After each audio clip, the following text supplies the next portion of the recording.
Buenas, bienvenidos al segundo CD de la historia de las independencias.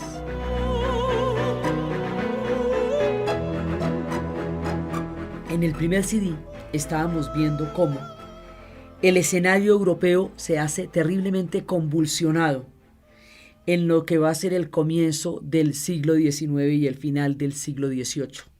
Y habíamos visto cómo dos revoluciones fundamentales, la Revolución Americana y la Revolución Francesa, van a crear los contenidos de las ideas que van a poner en movimiento un proceso a ambos lados del océano que va a determinar en últimas la fractura del Imperio Español y el surgimiento de la posibilidad histórica de nuestro nacimiento como estados nacionales.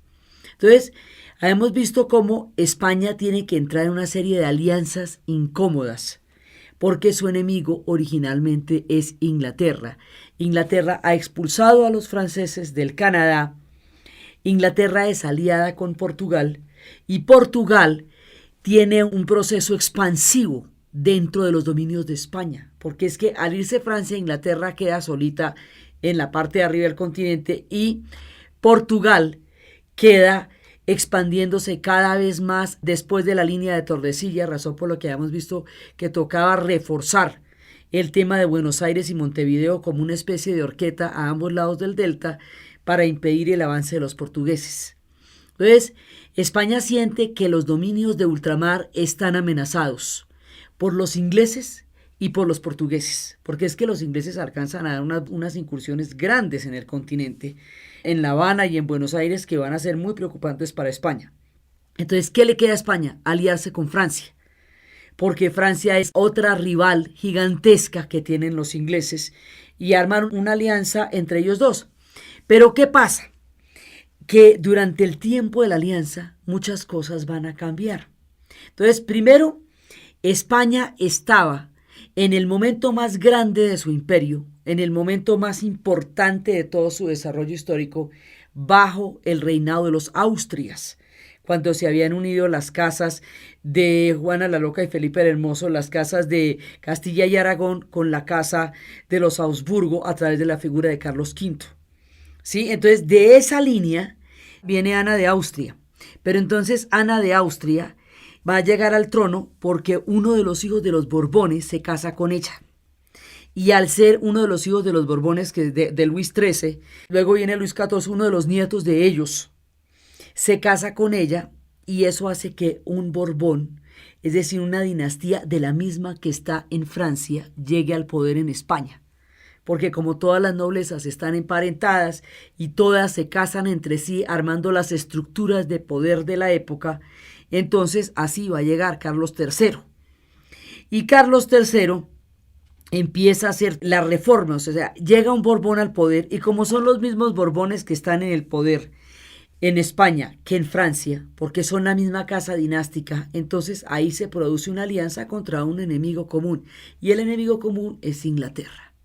Entonces, a partir de las ideas de la Ilustración que se están dando en Francia, en el momento, digamos, situémonos antes de la Revolución, estamos en el momento de las ideas de la Ilustración, está de moda el despotismo ilustrado.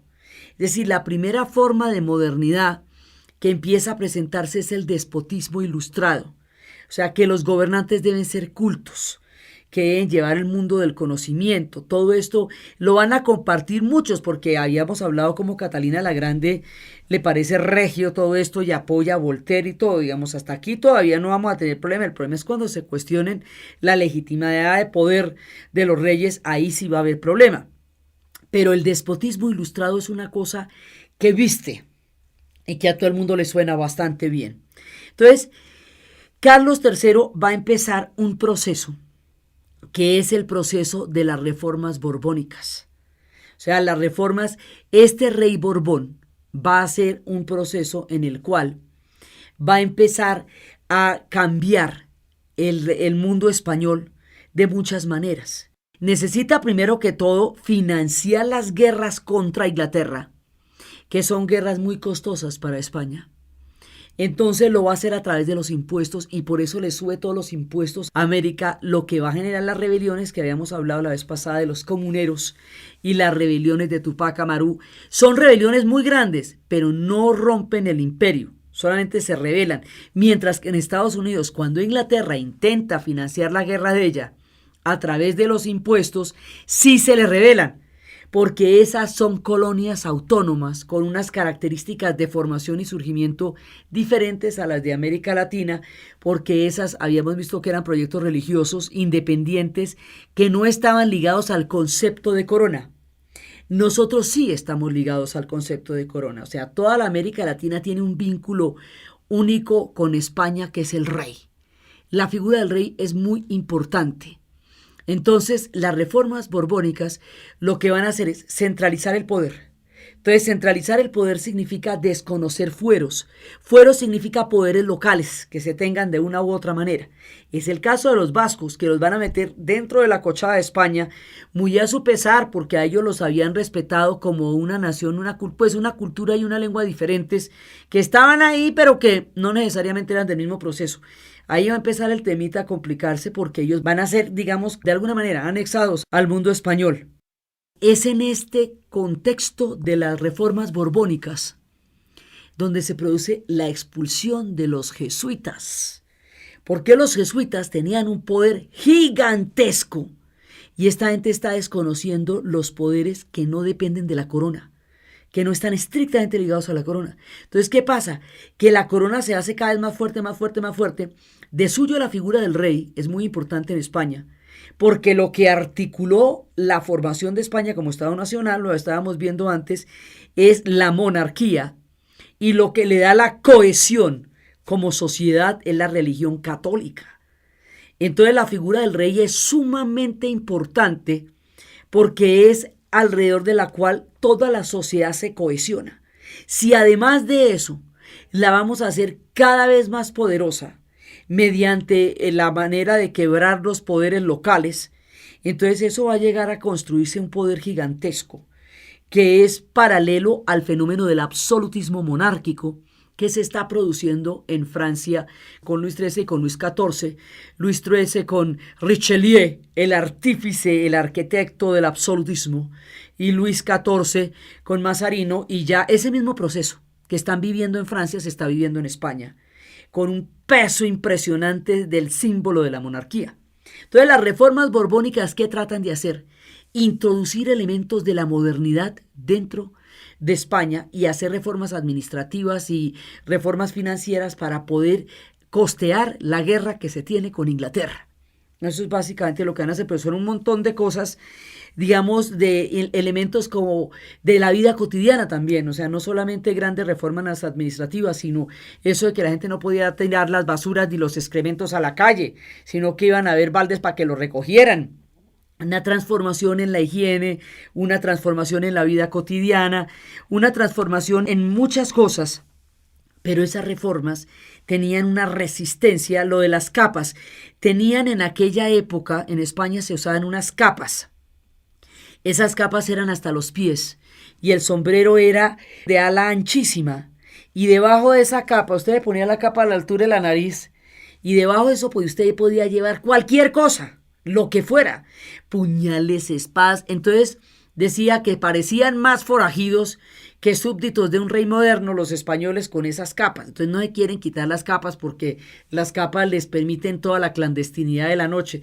Era como la figura que tenía el capitán Alatriste, el de Pérez Reverte, ese personaje, esas sí eran las capas. Entonces les van a quitar las capas, va a haber una revuelta por las capas. Cada una de estas reformas tiene una resistencia. ¿Por qué? Porque está entrando una influencia francesa en una cultura en donde el mundo español es totalmente distinto al francés, y el afrancesamiento de las reformas borbónicas y la alianza con Francia despierta sospechas en el pueblo español, que ve en los afrancesados unos señoritos extranjerizantes a los que les va a decir petimetres. Entonces no los ve suyos, o sea, el pueblo español es diferente. El pueblo español está compuesto por majas, majos y caballeros. El majo es este personaje avivato este personaje burlesco, este personaje pícaro que nace desposeído de fortunas y de riquezas, que sobrevive con su propia viveza y con su propia capacidad de ingenio y de truchería, digamos, de formas de encontrarle los atajos y los caminos para poder lograr sus objetivos. Este es un personaje que es muy recurrente en la literatura, porque es que eso va desde el Lazarillo de Tormes hasta el Buscón de Quevedo. Son estos personajes, tanto así que hay un género dedicado a ellos que es la picaresca. Es el pícaro y la pícara. Entonces la pícara también es una mujer salerosa, inabordable en la calle, dicen, devota en la iglesia y endiablada en la cama, decían que eran las pícaras, las majas. Entonces estos personajes son muy sentidos en el alma española, son tan importantes como los caballeros ilustres. Había unas pequeñas familias de nobles que eran los 119 grandes y los 112 grandes, que eran los únicos que tenían permiso de estar cubiertos en presencia del rey cuando él hablara o después de que hablara, según el grado de jerarquía. Una sociedad muy jerárquica, con unas diferencias muy marcadas entre el destino de las majas y el destino de los caballeros. Era una sociedad muy cohesionada alrededor del catolicismo. Ellos son profundamente católicos y la figura del rey para ellos es sagrada porque es el referente alrededor del cual se han articulado como Estado nacional. Entonces, las reformas borbónicas a ellos les parecen extranjerizantes. Los afrancesados les generan un tema de clase. Digamos, un majo no se siente bien al lado de un afrancesado porque le parece que ese es un tipo como un señorito rico ahí, pero no un caballero, no un hidalgo, sino un señorito rico como de otro lado. Despiertan sentimientos contrarios. Es muy importante este sentimiento que se empieza a generar en contra de los franceses, porque la gran revuelta del 2 de mayo, que va a ser gigantesca, no se produce de la noche a la mañana, se produce porque ha habido todo el tiempo durante la implementación de las reformas borbónicas un elemento de resentimiento y de bronca contra las ideas francesas y contra el mundo francés, y los llaman los gabachos, que es una manera de decirle extranjeros. Los consideran ajenos a su cultura, sus reformas las consideran impuestas desde arriba sin que eso realmente tenga asidero en el alma del pueblo español. Entonces, finalmente lo que va a hacer esta ilustración de las reformas borbónicas es una pequeña clase con un montón de ideas ilustradas en una inmensa sociedad que por los avatares de la historia la rechaza, no las comparte. Entonces las reformas borbónicas no van a ser incorporadas en la cultura del pueblo porque el pueblo no las acepta. Entonces esto está pasando, que cuando la modernidad intenta llegar a España a través de las reformas borbónicas, va en contravía de la manera como la sociedad española se ha venido desarrollando desde los tiempos en que se formó como Estado Nacional, porque cada vez más estas reformas son contrarias a su cultura. Eso ahí es complicado, pero seguimos teniendo el mismo rey, seguimos siendo Borbones. De todas maneras, eso sigue siendo una poderosa unión entre los dos. Cuando esto cambie, las cosas se van a volver muchísimo, muchísimo más complicadas. Entonces se crea todo este mundo en donde se están intentando dar las reformas y la gente está viendo a ver cómo les hace el quite y no pueden con las capas. Entonces aquí se van